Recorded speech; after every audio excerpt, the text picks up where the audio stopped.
Roseanne, weekdays at 5.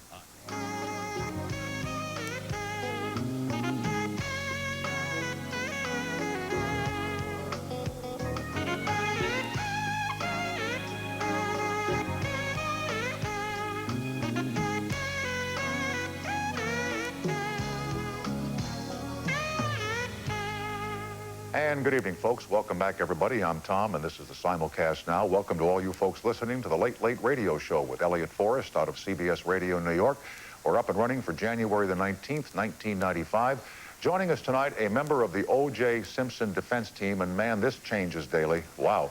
Alan Dershowitz here from Chicago, Illinois tonight. Jimmy Hoffa here tonight, the son of Jimmy Hoffa, who is attempting to take over the Teamsters Union, the very union his father was president of back in the 1960s and 70s. And then we're going to give you a check back. I want to clue you in here to Act 4. Remember Act 4 last night, though, with the guy with the pigeons back there in New York City? I was thinking afterwards, what I should have said to this man, or I wish I had said to this man, was, have you ever seen a thin pigeon? I mean, think about it. They're all fat as pig, right? Have you ever seen a pigeon lying on the street that is starved to death?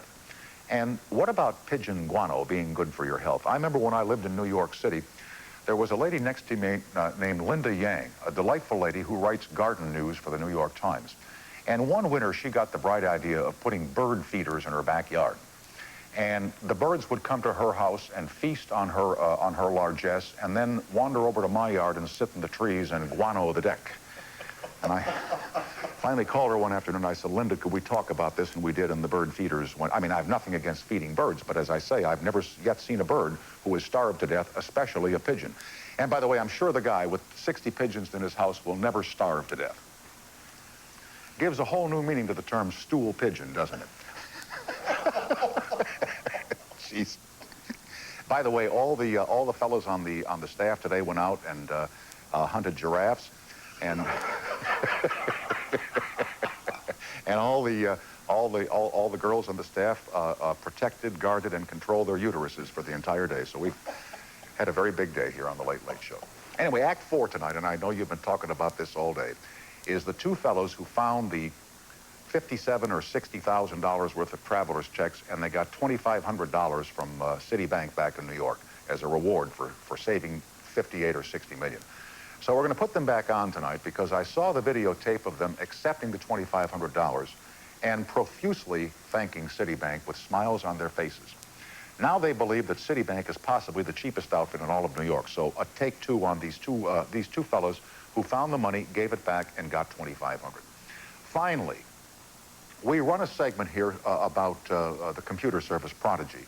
And we've gotten tons of mail, and we've answered none of it because we can't figure out how the damn computer works. But I did bring 2 letters in tonight to respond to some people who have called or who have written in on Prodigy, just to let you know that we're reading the mail and we're trying to respond to it as best we can. Dear Tom, I don't watch your show. Actually, I never really even heard of you, but I'm totally bored, so I decided to write to you. From what I've heard, your show is pretty cool. I have heard from adults, and they didn't even bother to tell me what you look like. What kind of show do you have? That is from Lily. I don't know where, but we will answer this tomorrow, Lily. Thanks for writing in. And finally, hi, Tom. My name is Will Norris. Sometimes I watch your show. I am 9 years old. I just love your program. Now, we've been searching for younger demographics here, but that is going just a little bit too far. 9-year-olds, shut off the set, and for God's sake, get to bed. We'll be right back here with Alan Dershowitz, and we'll go inside the OJ Simpson trial. I mean, not right up to it, but inside the trial right after these messages. Thanks for watching, everybody.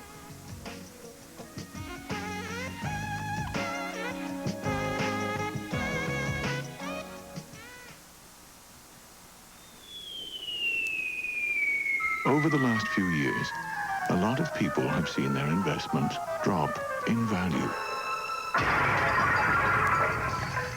Unfortunately, that's life. Our annuities have held their value and consistently paid higher rates than CDs. That's New York Life. New York Life, the company you keep.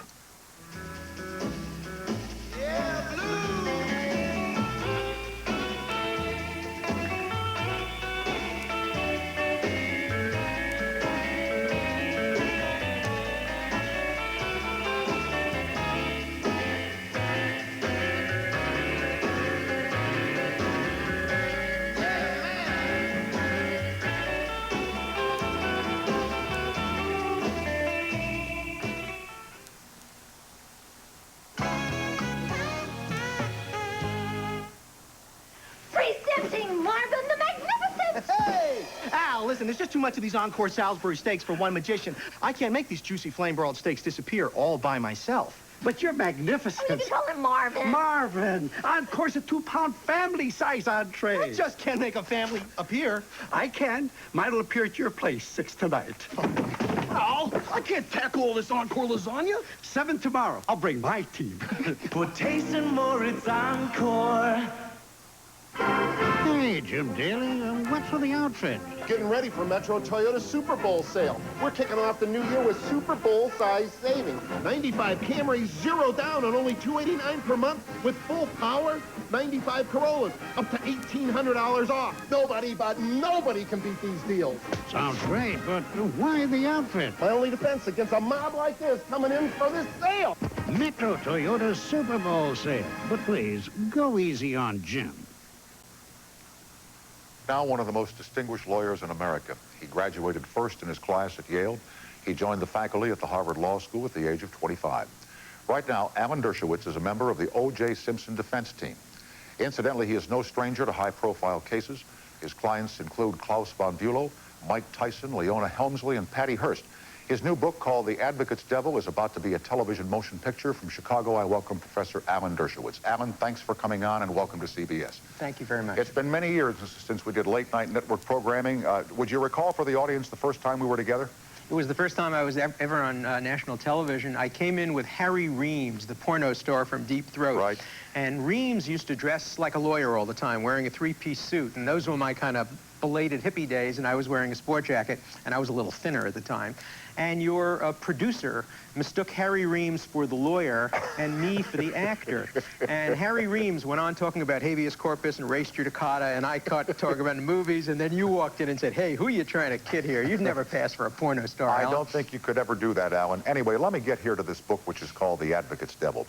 Here is the story of a very prominent and popular athlete, an athlete who is convicted of rape, who hires a lawyer, who believes his client to be innocent to a fault, and as events unwind, finds out that the man is a liar, is a dupe, and is probably not innocent at all. Is this book art imitating real life? Yes, it is, but it doesn't imitate the Simpson case, because I wrote it a year before the Simpson case arose. It actually grows out of a case that I had many years ago in which I represented a young man charged with murder who told me he was innocent and gave me some tapes to prove he was innocent, and the tapes proved to me that he had done it, but that I could get him off using those tapes. And I did. I won the case for a man I knew to be guilty, and it imposed just a horrible moral dilemma on me. It made me feel awful. I used to call him my murderer. I would wake up in the middle of the night, turn on the television to see if he had done it again. And it raised for me the horrible ethical dilemma of what it does to a lawyer to know that you may be representing somebody who's guilty. And I decided to teach legal ethics about that course and then to write this novel, because I really wanted to get into the issue of what it does to the heart and soul of a decent human being, a decent lawyer, to do something like this. Let me ask you, it's funny you should mention this, because early on I was talking with a friend of mine who happens to be a lawyer, not a criminal lawyer, but a showbiz lawyer, but a lawyer nonetheless. I said, I would assume that Shapiro and company believe that OJ Simpson is innocent, or they would not take the case. He said, right. I said, what if they found out or believed him to be guilty, but found a way to get him off? Ethically, could they keep him as a client, or should they resign? He said, that's up to the individual attorney, which is what you've just told me. Yeah, I don't agree with you. But what does it do to a lawyer when he finds out? I mean, what would it do to Shapiro's, or to OJ Simpson's team here, and this is all hypothetical, if they were to somehow find the smoking gun that proved him not to be innocent? Well, it's not going to happen. I didn't say it was. I said it was hypothetical. In any case, any other case, the lawyer would have an ethical obligation not to leave the case, because leaving the case sends a red flag. Abe Ringel, the fictional lawyer in Advocate's Devil, finds that out, and he wants to leave the case. He hopes that his client, the basketball player, will fire him. But he tells his client, you really can't fire me, because if you do, it will send a red flag message that something is strange in this case. And so he has to stay in the case, and he has to try his best to win, and that's what really imposes the horrible ethical dilemma on the lawyer. Let me ask you about the Shapiro defense team. There have been stories in Los Angeles and across the country for the past couple of days of a rift which has now been healed. What does that kind of activity, that tension that exists between lawyers during a very difficult time, this pre-trial has been going on now since last June, for heaven's sake, what does that do to a defense team? Well, tension... Does it have any after effects? Well, tension is good in a defense team. You don't want every lawyer on a diverse defense team to have the same ideas. You want them to be contentious back and forth. You want them to have different views. In Advocate's Devil, the young lawyer and the old lawyer fight like children about whether to put the defendant on the witness stand. What's wrong is when the dissension becomes public. Now, in this case, everybody is hugged and made up, and they're all professionals, and they're going to get back to doing their job, and I think it's behind us. And I suspect tensions over substantive issues should and will continue, and I think OJ will be the beneficiary of those tensions if they're kept within the team. And I think Johnny Cochran is a master, and he will be able to keep peace in the defense team. You say us. Where does Alan Dershowitz fit in the pecking order of this team? Will you be here in Los Angeles during No. I don't think it's a good idea for new lawyers to come in and out in front of a jury. I'm a full-time teacher. I teach criminal law at Harvard. I'm starting to teach next week. When I agreed to be a consultant to the case, I made it clear I couldn't be in Los Angeles except on a need-to-be basis to be at meetings. I'm going to be in my office in Cambridge watching the trial on court TV, sending memos and faxes to the trial team. I'm clearly backup legal. Jerry Ullman will be at Stanford doing the same thing, and I am keeping my little list of possible appellate issues. Some people refer to me as the God forbid lawyer. God forbid there should have to be an appeal. Obviously, my expertise is in both appellate law and in strategic constitutional issues. And what problem, if any, do you have being the God forbid lawyer? Oh, I have no problems. Not at all. That's what I do. If it goes to appeal, you're prepared. Well, I'm prepared. That doesn't mean I will necessarily be the appellate lawyer. I'm hoping there won't be an appeal in this case. My input now is in an effort to try to help the defense team win the case at trial. Driving over this afternoon, Alan, I was listening to talk radio here in Southern California, and the topic of conversation was O.J. guilty or innocent on talk radio. And I have to tell you that of the callers in 1 hour, most believe that Mr. Simpson is not innocent, that he is guilty, that they believe the evidence against him is overwhelming based upon what they've seen on television and read in newspapers and heard on broadcast, and that they believe that at some point there's going to be a plea bargain. No, that's not, that clearly is not true. But I'm telling you what the people who live in Los Angeles are saying that they expect to happen. I understand that, because if I were an average citizen living in L.A. and I heard the prosecutor announce that he thought the defendant was guilty and that he would confess, as Garcetti did, when I would hear the trial prosecutor say, in her opinion, he did it and did it alone, when I heard all kinds of leaks about ski masks that didn't exist, DNA evidence that hadn't yet been conducted, tests that hadn't been conducted, when I walked into a supermarket and saw what looked like a real picture, which turned out to be a fake composite picture, I guess I understand why people would hold those beliefs, but the jurors will only hear the admissible evidence. And I am hoping and praying that they will have an open mind. They are sequestered now, and they will be able to base their decision not on public opinion polls, but on the evidence and on the arguments of the lawyers. Where is the killer of O.J. Simpson's wife? Boy, I wish we knew. You know, it's not the obligation of the defense to solve crime. We don't have the resources. We don't have the LAPD at our disposal. We have urged the LAPD to conduct a major investigation, but there are thousands of unsolved crimes. Don't you think?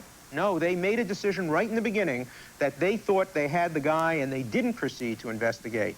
Now, you know, there are many unsolved crimes in history, and the defendant does not have the burden of solving the crime. The prosecution has the burden of proving that this defendant is guilty of the crime under the theory that it will present to the jury, and that's what the jury will have to decide. What about the 800 number that Robert Shapiro set up for people to call in and give information that if it led to the arrest and conviction of the killer, there'd be a $500,000 reward? What came from that? Lots of leads that were pursued by the meager resources that we have, a couple of investigators, but so far, obviously, the crime remains unsolved. And would you have us believe that with all the resources at the disposal of the Los Angeles Police Department, the Sheriff's Department, with the network of informants that they have throughout Southern California, that if there were anybody involved in this crime other than O.J. Simpson, wouldn't they have certainly given us some information or found that person by now? If they had a motive to look for somebody else. But if they have put their credibility on the line in day one that they've solved this crime, it would be terribly embarrassing to the DA's office, to the police department, to now come in and say, whoops. You know, there's a case I'm involved in Arizona right now, which is just like that. They arrested 4 men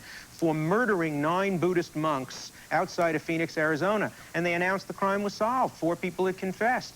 and then suddenly they announced, whoops, the 4 people who confessed falsely, all of them, and then they arrested 2 more people who confessed under the same circumstances the 4 confessed, and convicted them, and now I'm appealing the conviction of the 2 who were convicted on the basis of the same confessions that they threw out as to the others. So, you know, that's another unsolved crime. We don't know. A lot of crimes remain unsolved. That's why we have a system of justice that requires the prosecution to prove its case beyond a reasonable doubt. And it's not a faultless system. In Advocate's Devil, obviously, the defendant... What was the name of that book again? Advocate's Devil. The defendant was acquitted, and it turns out afterward that the defense attorney believes he got a guilty person acquitted. And then, it's a thriller, obviously, it turns around and comes back to hurt him in a very direct and personal way. These things really do happen in real life. And you are convinced, beyond reasonable doubt, that the killer or killers of Nicole Simpson and Ron Goldman are still at large and that the wrong man is behind bars? Look, I do not do what some other lawyers in L.A. have done for the prosecution. I'm not going to give you my personal views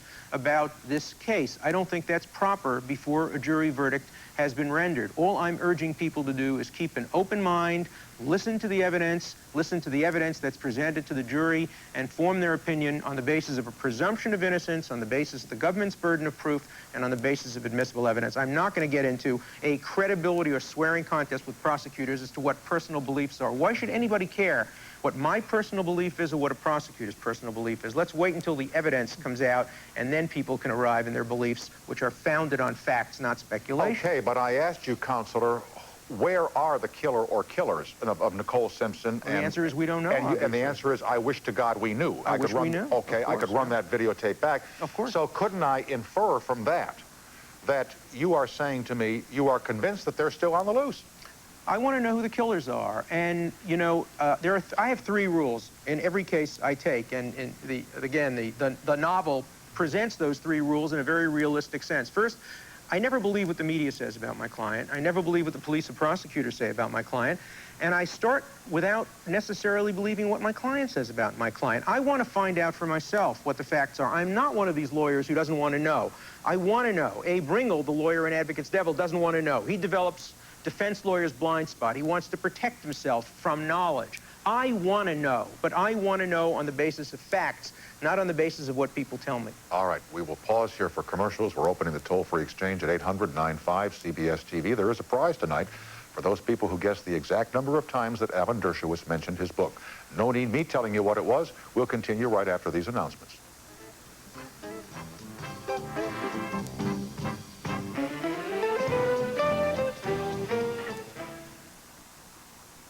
How do I like my steak? How do I like my steak? Bold.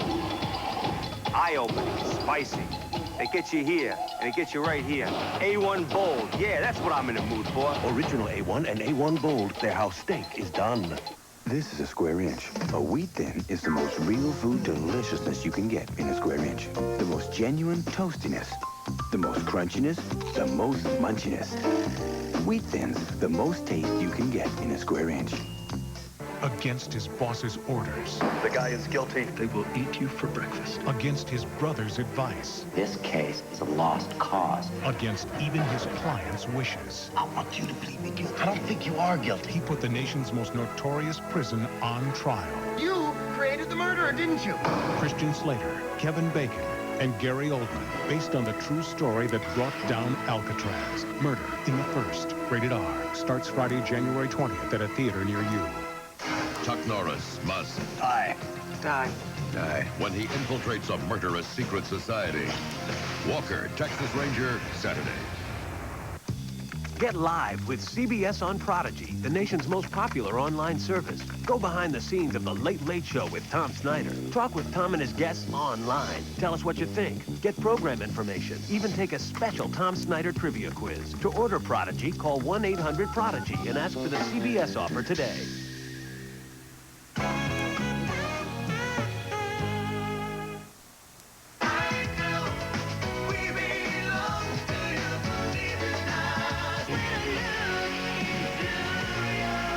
The most outstanding collection of contemporary love songs. Feel the love with 40 great hits.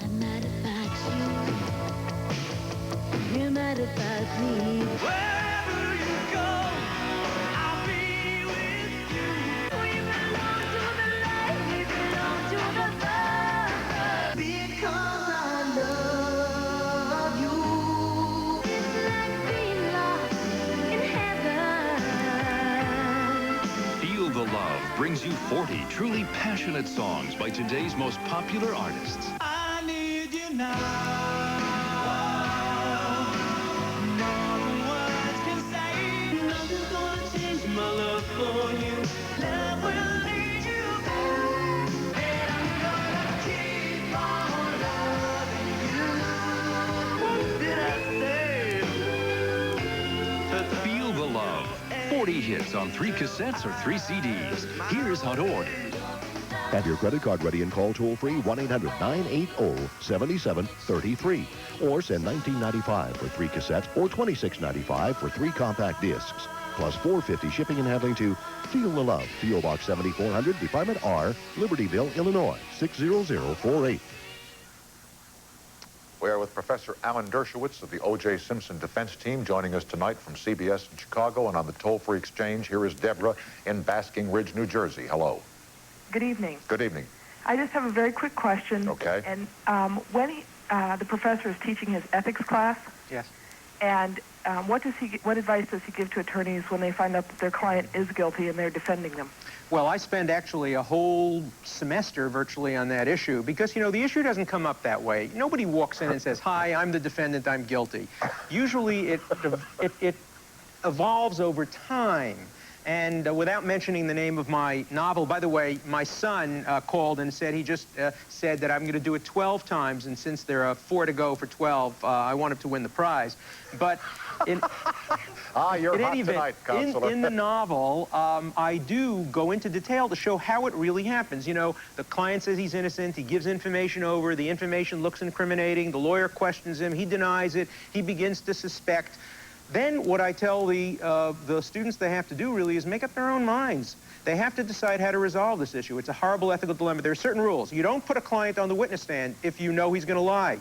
You don't publicly proclaim his innocence if you know he's guilty. You don't mislead the court. A license to practice law is not a license to suborn or commit perjury. It's not a license to lie. It's not a license to cheat. It's not a license to become a criminal. You have to do it by ethical and legal means only. But your job is to defend your client, guilty or innocent. Deborah, I'm glad you called. Have we answered your question? Good yes, question. Very much. Thank you. All right, fine. Here is Mark in Chicago. Hello. Hello. Hi.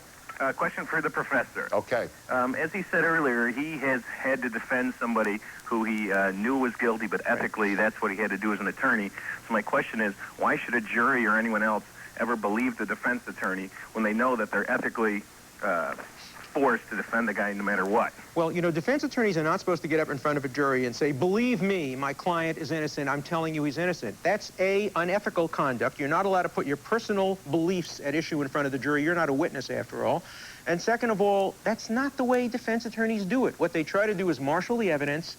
You win and lose cases on the basis of the evidence, not on the basis of the oratory. And your question is a good one. You shouldn't believe a defense attorney just because he says it. Believe the evidence. And by the way, you shouldn't believe a prosecutor just because a prosecutor says it. And more often, prosecutors will say to the jury, ladies and gentlemen of the jury, I'd never bring this case unless I personally believe that the defendant was guilty. Don't believe the lawyers, believe the evidence. You believe in his innocence?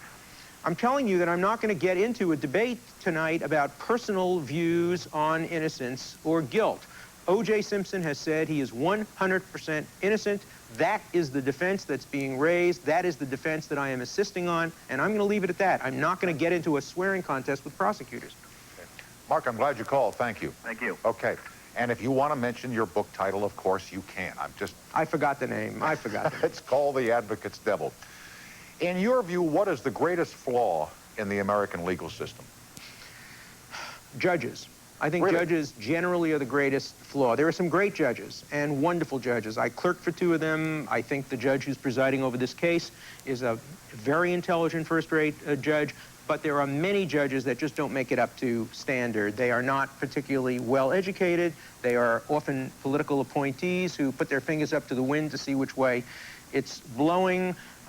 Juries are, of course, a problem, but juries are an essential element of democracy. I know, but I was going to ask you about juries because, you know, the prosecutors, Marcia Clark and company, they must convince by their presentation of the evidence, they must convince 12 members of that jury to vote one way or the other. That's right. Well, Shapiro and Cochran and you and F. Lee Bailey, if you can get one to say, I don't believe it, only 1 out of 12, you're the winner. And that's because we have a rule that says better 10 guilty go free than 1 innocent be wrongly convicted. We have a presumption of innocence. We want to err on the side of avoiding the conviction of the innocent. But it's not very easy to persuade one juror. Jurors rarely deadlock. I mean, that's a myth of the media. There are some cases, like the Menendez case, but mostly juries decide. Right. They are together for a long period of time. No one person ever wants to kind of stand alone. So I think one can anticipate a verdict in most of these cases. Mary in Philadelphia, hi. Well, that kind of answered my question, sort of. I was going to say, what does Mr. Dershowitz think the chances of a hung jury would be? And if that would happen, how long could this case conceivably be drawn out? Could it be a year or more? You know, you never know how long a trial will be. The judge's ruling the other day admitting these 17 or 18 incidents would have to now be responded to will make the trial a little longer. I'm not anticipating a hung jury. OJ Simpson wants a verdict in this case. He wants to be vindicated. But, you know, Winston Churchill once said about democracy that it's the worst possible system except for all the others. I would say the same about trial by jury in America. All right. Mary, I'm glad you called. Thanks for watching our show. Thank you very much. All right, bye-bye. And Marie in Moorestown, New Jersey, hi. Hi. Mr. Dershowitz, it seems to me that the stand of O.J. and the attorneys implies more guilt than innocence. Point in fact would be by their attempt to squash the documented facts about the O.J.'s past abuse actions. Well, how about the prosecution's attempt to quash all the past evidence about Furman's alleged history of racism and psychiatric history? You know, prosecutors try to keep evidence out and defendants try to keep evidence out. Tomorrow I have to argue Mike Tyson's federal habeas corpus appeal, and the central issue in that case is that the prosecutor excluded 3 eyewitnesses on the basis of a technicality, claiming that the defense didn't notify the prosecution until 48 hours after they learned of the existence of the witnesses. So, you know, both sides try to keep evidence out, and you can't presume either guilt or innocence on the basis of lawyers doing what lawyers are supposed to do, keeping evidence out if it's going to be unduly prejudicial or hearsay or not particularly relevant to the case. Both sides do it.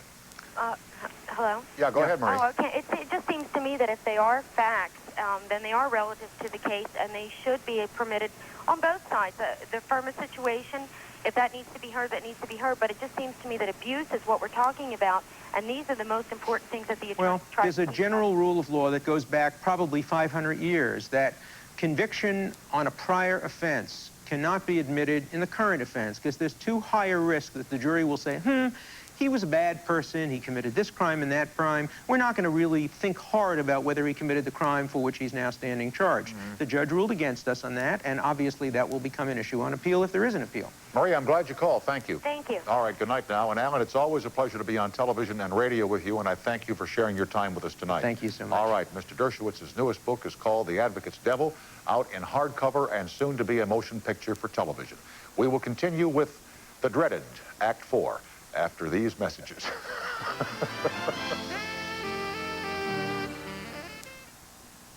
How fast can you begin to feel relief from a cold? Depends.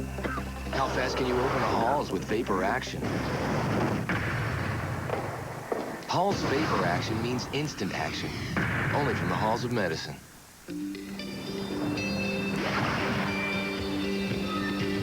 Introducing the only candy made with the refreshing tart and sweet taste of Ocean Spray. All natural fruit waves when you're thirsty for a great candy. This bowl has no automatic toilet cleaner. This one has Clorox automatic toilet cleaner. Drop it in your tank. It's like cleaning with the power of Clorox bleach every time you flush. Which would you choose? Clorox automatic. My husband is a dentist. He recommended it to me and got my interest up. This is Tartar Control Mentadent with fluoride, baking soda, and peroxide. Mentadent helps stop tartar before it forms. Tartar Control Mentadent. It has everything that I need. A brutal slaying. One man knows the killer. Did someone confess Carol Laird's murder? I'm bound by God's law. You are protecting a murderer, Father. Under suspicion. Then, the ultimate ex-wife makes the ultimate demand. You want Jimmy to father your child? And the law may be on her side. She can just kidnap my sperm? Picket Fences, Friday. Tonight? Look their best.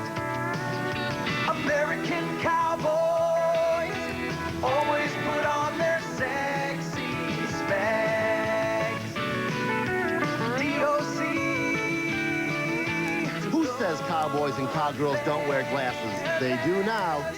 American cowboys, put on You have my word on it. It's the biggest coat sale on the planet. It happens only once a year, only at Burlington Coat Factory. They slash their already low prices on 2 million coats, which means tremendous savings on top-name coats for women, men, and kids. Plus ladies' sportswear and dresses, menswear and kids' clothes at the season's lowest prices. It's the biggest coat sale on this planet, but well worth a trip from anywhere.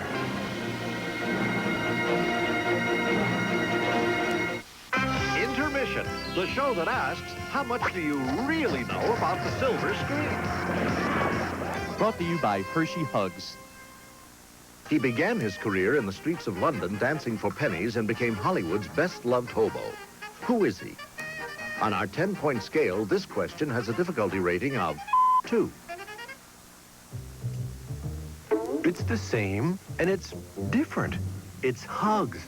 Hershey's Hugs. Mini Hershey's Kisses hugged by white chocolate. Hugs. Get it? P.S. Hugs also come with almonds. How optometrist John Penn eats a Reese's peanut butter cup. After a thorough examination, I very precisely eliminate the inner area until I create some really nifty frames.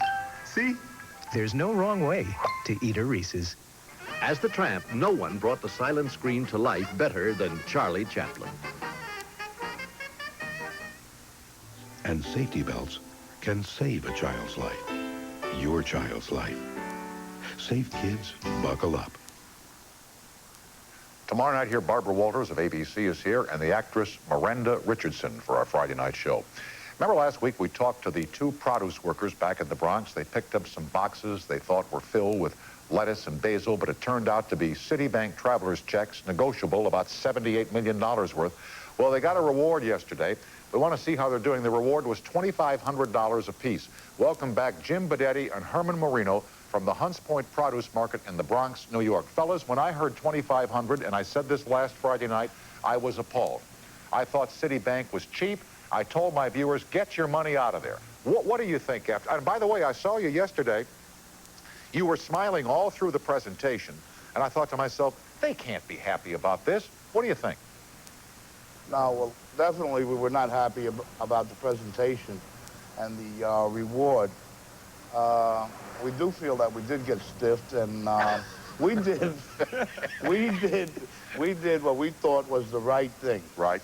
And we're just 2 workers, and Citibank is a large corporation, and the way they acted, they didn't act like a large corporation. They acted like, I don't know, a fly-by-nighter, if you will. As a matter of fact, I was on radio the night before last with Elliot Forrest here on the Late Late Radio Show, and a fellow called in, a cop from Yonkers. He and 3 other guys in Precinct 2 went down and took their money out of Citibank. They were so appalled at what had happened. Jim, what do you think would have been fair here, though? Well, what would have been fair really is a hard answer to come up with. But the thing of it is, $2,500. Here is $57 million, which was the correct answer. Oh, I'm sorry. I said 7. That's all right. You were off a little bit. Yeah. What is a couple of $1 million? It's $57 million. Now, if this got into the wrong hands, I'm not saying that they would have spent it all, but it would have been embarrassment for Citibank and United Airlines, because this money would have been all over the world, God knows where, God knows how spent. Yes, it was illegal. We wouldn't do it. Herman and I both would turn it in regardless if it was Citibank or any other bank. But $2,500 for $57 million is appalling, like you said. Also, another question I have for you. What do you think of this?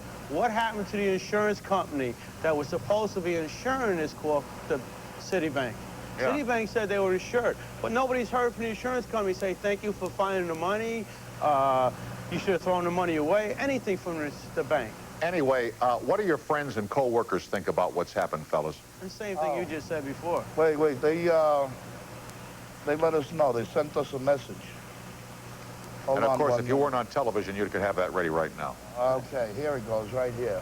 This is like all over the warehouse, all over the Hunts Point Market. And that's about how we feel. Yeah. You know, we were thinking about naming a lake after you out here in California called Lake Stupid. You got it. Anyway, I think you're two great guys, and I know you gave the money away to charity anyway. Yeah, I and did. Just to help your charities along, on behalf of the Late Late Show, we'd like to match Citibank and give you each $2,500 out of our pocket, and whatever your charity is, but, you know, pass it along to them, just to let you know that we're thinking about you and we appreciate your time here. That's very nice. I really appreciate that. Okay, fellas. Anyway. Because I'd like to, again, I'll be donating it to Regional Hospice of Danbury, Connecticut, in memory of my mom. Very good. Thanks for coming on here late at night. I know you're hard-working guys and you need your rest, and I sure do appreciate your time. Thanks, gents. Thank you very much. Tom, thanks for your Thank you, backup. Tom. I Okay, appreciate it. good night, fellas. I really James appreciate it. Bedetti and Herman Marino at the Bronx Terminal Market. And during the break here, Mark Kennedy, stage manager Mark, says, you know, these guys are becoming our Muji Bar and Surajil. We're not above stealing anything. We'll be right back with Jimmy Hoffa after these messages. By the way, it's his son. We are not miracle workers. We'll be right back.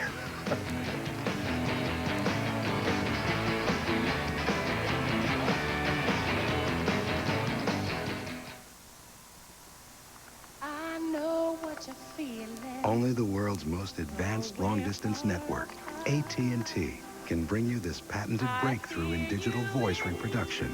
It's AT&T True Voice. And today, True Voice is nationwide.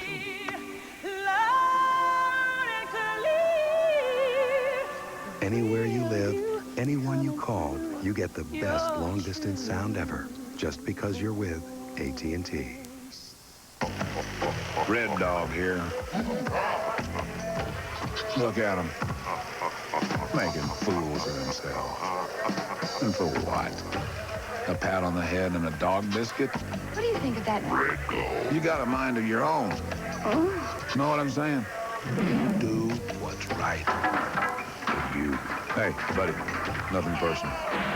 Red Dog beer. Bold yet smooth, easy to drink. But I don't jump through hoops for nobody.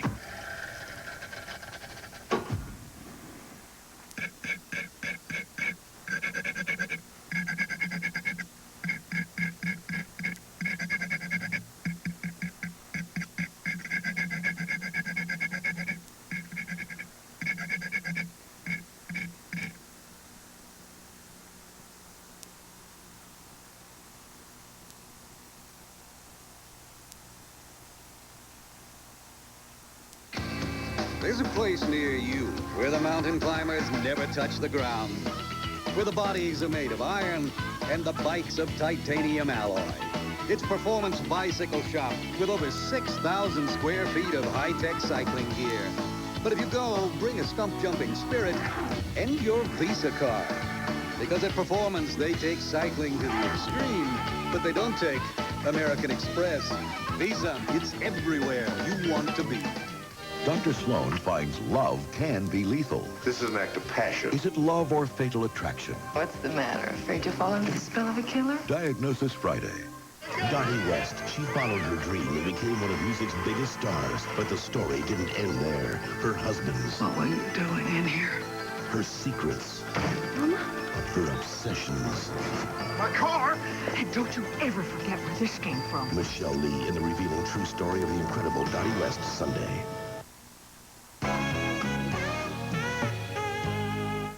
More selection, more savings, and unbeatable service. Only one of the country's largest furniture retailers has the buying power to give you all this and more. At Value City Furniture, it's all priced to sell. Every trailer recliner in all the latest styles and colors are priced to sell, starting as low as $198. And as an added bonus, every Englander mattress in our sleep gallery is priced to sell at unbeatable factory direct savings. So for the best home furnishing values in America, guaranteed, nobody is priced to sell lower than Value City Furniture. For many years, the very name Hoffa was synonymous with the Teamsters Union. And if my next guest has his way, it'll be once again. James P. Hoffa is the son of Jimmy Hoffa, the Teamster head who disappeared back in 1975. He wants to be elected president of the union, and he joins us here in Southern California tonight. You know, I was one of the last people to interview your dad on television on the Old Tomorrow Show in 1975, and I had a wonderful time with him. I didn't know him. I met him for an hour of my life. But it was a wonderful interview, and when he disappeared, it was incredible to all of us who met him that night. Yeah, it was. I remember that interview, and when you asked me to come on, it was something I wanted to do because I knew that you had done that. I remember it very well. Yeah, it was just ironic. You know, you waited until 2 years ago. You worked as a lawyer and, you know, led your life very well for the first 51 years. And then at age 51, a couple of years back, you decided to go to work for the union in Detroit in the legal department. Why did you wait so long? Well, what I wanted to do is, during the 26 years I practiced law with the union. I represented the union, I represented the members, I was intimately involved. I've been paying dues for 26 years. Oh, have you? Oh, yeah, I've always been a Teamster. But under our rules, what we have to do is to make the jump to go into the industry, so into the craft. So that's what I've done. I made that decision. I left my law practice so that I'll be eligible to run, because I think I have a contribution to make regarding this union. What is wrong with Ron Carey, who is the current president of the Teamsters Union? What is he not doing that Jimmy Hoffa, if elected, would do? All right, it's very simple. He's destroying the union. The union right now is on the edge of bankruptcy. We're not organizing. We don't have a strike fund. The union's in chaos. The Brotherhood is split, one member against another. We've never had this before, and we want to go back to make this a brotherhood again and to make it grow again. And that's what we're doing, and that's the part of the movement that I'm with, that we're going to make this a strong union again, because the way it's going right now, if he stays in office, we aren't going to have a union. Is that because Ron Carey's in office, or is it because, and some people mark the day that Ronald Reagan fired the air traffic controllers as the beginning of the end of unions in America, is it because American manufacturers now have become part of a global market and unions aren't the force that they once were in labor? Don't those two factors and others have something to do with the present financial condition and possible morale within the Teamsters Union? No, the union is unique. You're not going to buy it, are you? No. In 1990, when he took over, 1991, we had $160 million. I have a chart that shows it's went straight down since then. He's been deficit spending millions and millions of dollars that he doesn't have. And it's just ridiculous to run a union that way. He's got to live within his budget, and he's not doing it. And that's what we're going to do. And he's got to turn this thing around. Otherwise, we're not going to have it. I've been a Teamster for 26 years. There's never been a time that we didn't have strike benefits. There's never been a time that we weren't organizing. And right now, this thing is just like a rudderless ship. And we've got to get back, and the people have come to me to turn this thing around and get it on the right course. And you believe you can take the Teamsters back to their glory days in spite of the present economic conditions, which have changed greatly since your dad ran the union, and the position of unions in the overall power structure since your dad was president. You think you can turn it around? Tom, let me tell you what's going on. It's not me by myself, but a group of Teamsters that are out there. Let me tell you what's going on. Overnight is one of the most non-union companies in the country right now, a big trucking company. People allied with me have started to organize that. We've organized them in Kansas City. We've organized them in Indianapolis, in Lexington, Kentucky, Louisville, Kentucky, and we're going to do more. We just won an election here in California. We're on the right track to turn this union around, and that's what it takes. The International didn't do it. We did it, and that's what we're going to keep doing. Let me ask you here about the name Hoffa. You know, there was a time that the name Hoffa was connected with jury tampering, with going to jail, with serving time. There's some baggage that's not positive in the name Hoffa. How do you deal with that? Well, let me tell you what I run into. I talk to Teamsters all over the country, and I travel this country, you know, from California to Maine to Florida to North Dakota. And what I find out is that people talk about Hoffa as synonymous with a strong union, because those are the days that we were the #1 union. Right. We're not. We're a second-rate operation right now, and we want to go back. We want to restore the pride. We want to make this a great union again, and that's what we're going to do. When your father disappeared, how did you find out? I was up at our cabin up north, and my mother called me. It was the most chilling call at 6:30 in the morning. The phone rings by the bed, and I pick it up not knowing who would call at that time. And my mother was crying on the phone, and she said my father didn't come home last night. And for her to say that about my father, who was a man who didn't drink, didn't smoke, didn't chase women, he was a man of puritanical ethics who would come home every night. When she said that, I just had the worst feeling I ever had in my life. You knew almost immediately that something happened. Something tragic. I mean, how could that happen? And what about the effort to locate your father or find out what happened to him? How intensive was the police search? Did the FBI get involved? It was intensive. What happened was that we had the local yokels, the local police. They really weren't doing a job. And, you know, we finally got a hold of the FBI, and it looked like a kidnapping because we started getting ransom demands from cranks and stuff like that. And the FBI got in, and they really did a job. And they went out and they canvassed the area. They put a lot of people on it. And my hats are off to the FBI because, you know, initially they did a lot of work that the local police did not have the ability to do. And they really made an effort to solve it in handling it like a kidnapping, you know, even monitoring our phones, setting up in our basement, and doing all that they do. And they made an effort. And then it just ended, and we weren't able to find out what happened. It's incredible, after all these years, that we haven't been able to find out what happened. It is, when you consider the vitality of your father, the fact that he was a known person, a very prominent person, a controversial man. You would think after all these years, it's coming up on 20 now, that we would know what happened to him. I have to pause here for commercials. We're with Jimmy Hoffa. We'll return with Jimmy and all of you on the toll-free highway of life after these messages.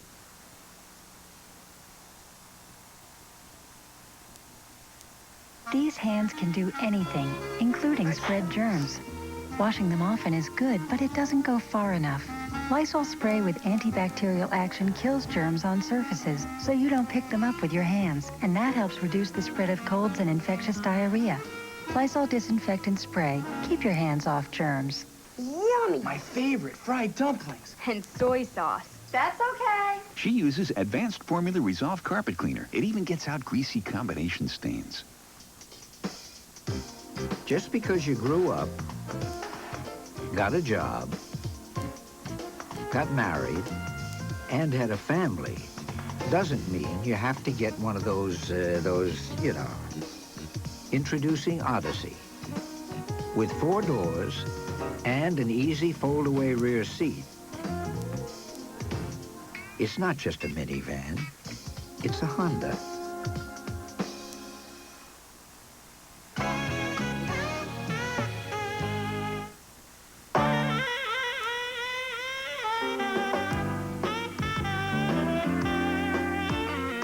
Show me a guy who's looking this good, and I'll show you a guy who reads Men's Fitness magazine.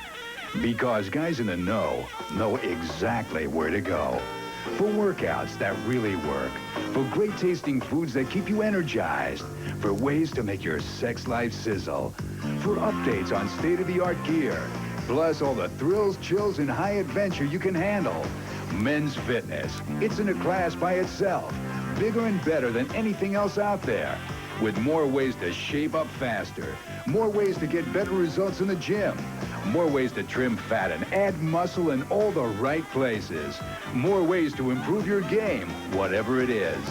Each issue will energize and encourage you to do all the right things for yourself, inside and out. Month after month, it will introduce you to the latest, most effective ways to keep your body fit. Your mind sharp. Your looks absolutely terrific. After a few issues, you'll notice a real difference. You'll love the way you feel. Healthier, happier, more alive. Like a winner with more strength, more confidence, and self-esteem. Subscribe now, and you'll also get this free video. Abs of Stone Chiseled Chest. Revealing the best workouts, the right equipment, secrets of the pros, and much more. The video is yours free with your paid subscription to Men's Fitness. 1 full year, 12 great issues for just $19.97. That's $22 off the cover price, a savings of over 50%. There's no risk. Cancel anytime for a refund and still keep the video. So call now for Men's Fitness and the free video. So call now for Men's Fitness and the free video. 1-800-313-0404. That's 1-800-313-0404. Call now, 1-800-313-0404. We're with Jimmy Hoffa, who is attempting to gain presidency of the Teamsters Union. And on the toll-free line, here is Dick joining us from Bedford, Indiana. Hello. Hello there. How are you tonight? I'm fine, thank you. How about yourself? Oh, not too bad. Good. What can I do for you? I have a question for Mr. Hoffa Jr. Go right ahead, sir. He's right here.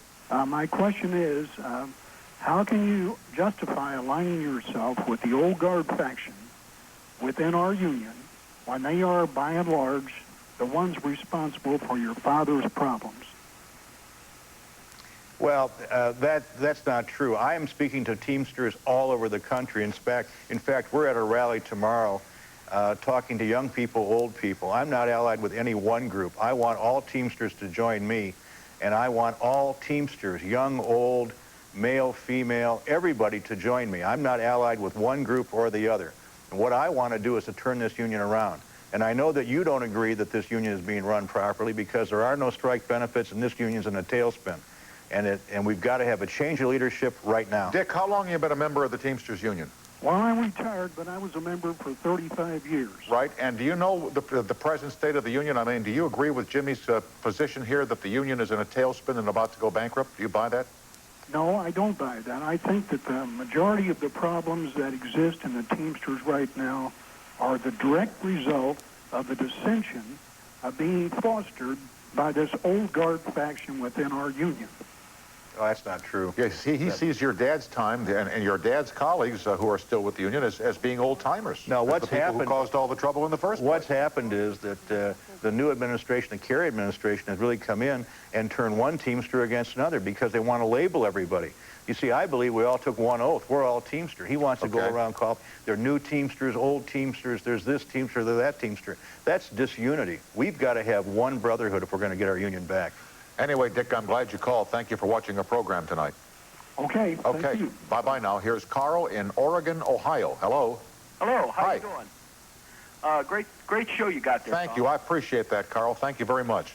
My question for Mr. Hoffa is, and I met him while we were on strike, I drive for a major freight company in Detroit, is he going to continue to run out the riffraff that's in the Teamsters and the mobsters that have been dragging the Teamsters down, such as everyone calls the old guard, and try to bring the union back to what it was at one time, as Mr. Kerry is trying to do at this time? What I intend to do is to run a clean union. The mob will never come back in this union. How about the riffraff? Well, we want to have the best people. You know, some people have asked me about the mob. I believe the mob killed my father. Do you really? And I will do everything I can to eliminate them and to keep them out of this union. There's been a start, but we've got to do more. Who's in the mob? Well, they've gotten rid of a couple hundred people that have been let go, and there's like 50 people they claim were in the mob that have been forced out of the union. But that was back in 1990, 1991. A lot of people on the East Coast. But, you know, what we've got to do is to look at this union. We've got to watch our ethics. We've got to run clean locals. We've got to hire an ethical panel with ex-FBI people investigating people in our union. That's what I want to do. Gotcha. But bigger than that, you know, while we're fighting this ethical problem and keeping ourselves clean, we've got to have money. We've got to grow, and we've got to organize. We just can't worry about one thing and then not have a union, and that's what's happening right now. We've got to be clean. We've got to be strong. Carl, how do you feel the union is today in terms of benefits, in terms of strike fund, in terms of security, finances? What do you think of the Teamsters today? I think they're very good. Like I said, I work for a major freight company, and this last strike, I think, sent a message to the companies. And at the same time, I think that we got a raise that we really overall did not want, that we'd like to have more time off and some reasonable time with our families. They tell us that... Well, as a matter of fact, I heard on the Dan Rather News tonight that I was walking through the room, something about too many truck drivers are driving tired. They're falling asleep. Absolutely. Yeah, exactly. I drive for a freight company. We're on call, and I belong to Local 299 in Detroit, and we are called on an 8-hour, we get an 8-hour break, and our 8 hours starts from the time we punch. And of course, I drive from Detroit to home, which is an hour and 15 minutes. Right. And when I hired on there, they said, can you make a 2-hour work call? Well, now I started out in Lancaster, Pennsylvania for them. Consequently, 8 hours between trips is just not enough. I understand. You know, you spend part of your time, and you just don't come home and turn off, lay down, and go to sleep. You got that right. Recharge. Yeah. Carl, I appreciate your calling tonight. I'm out of time, but thanks for being with us, my friend. Okay, thank you. All right, Carl. Okay, thanks, Carl. And Jimmy, thank you for coming in tonight. Great being here. here. We'll be watching your campaign with great interest, and we'll see what happens, as my father used to say. Thank you very much. All right, thanks, Jimmy. We'll be right back to wrap it up here for late on Thursday, early on Friday, and give you a program note, one of my personal favorites, after these messages.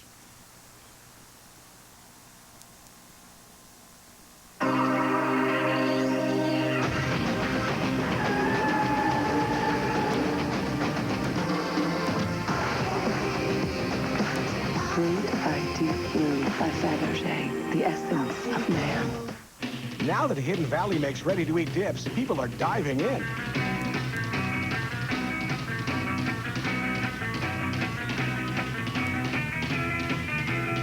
Dive into new Hidden Valley dips, now in the salad dressing aisle. My best girl's coming over, got a noon lunch date. Said, help me out here, Mama, put the good stuff on her plate. I want the blues, Kraft macaroni and cheese, the Blue Box Blues.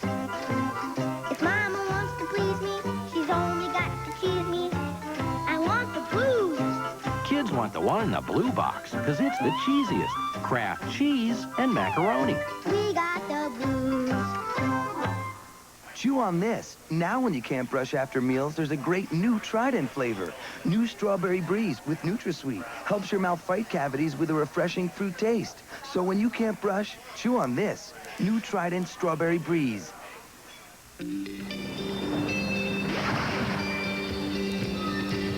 Introducing the only candy made with the refreshing tart and sweet taste of Ocean Spray. All natural fruit waves. When you're thirsty for a great candy. Nowadays, people have to depend on their cars more than ever, and it's my job at Cadillac to make sure you can. That's one of the reasons the new DeVille Concours impressed so many people. Our North Star system made this DeVille one of the first cars ever to go 100,000 miles between scheduled tune-ups. You see, there is a car company creating these higher standards because it values your time almost as much as you do. That's my company, Cadillac.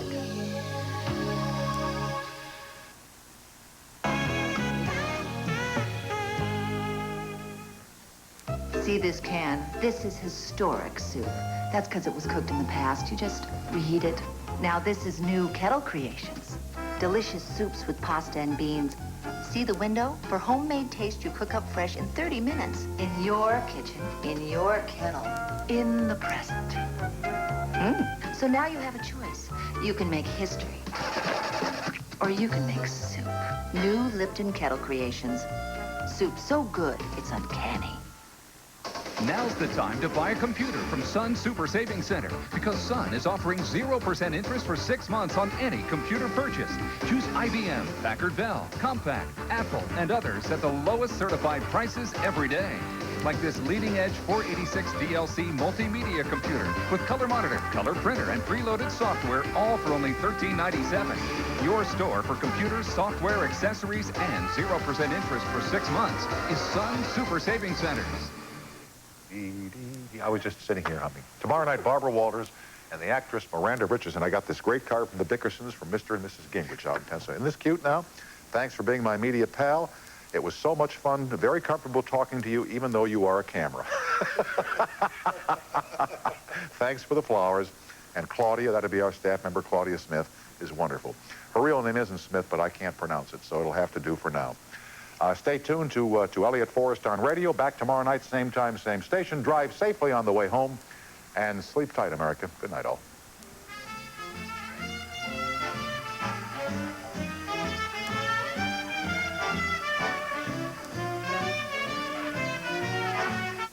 Later tonight, is there life after death? A widow finds a way to have her husband's child after his controversial death. The story on CBS News up to the minute. No one from the West has ever been where you'll be Sunday night, on alert with the man and the button that can still fire Russian missiles at the United States. This is CBS. I often make my own pasta sauce. I even grow my own Roma tomatoes. But your Classico di Salerno sweet peppers and onions is so authentic, I'd be proud to call it my own. And now, try new Classico di Capri with sun-dried tomatoes, reminiscent of that sun-drenched island. And from Genoa, the birthplace of pesto, comes the inspiration for Classico tomato and pesto, both rich in flavor and tradition. Taste the difference authenticity makes with Classico.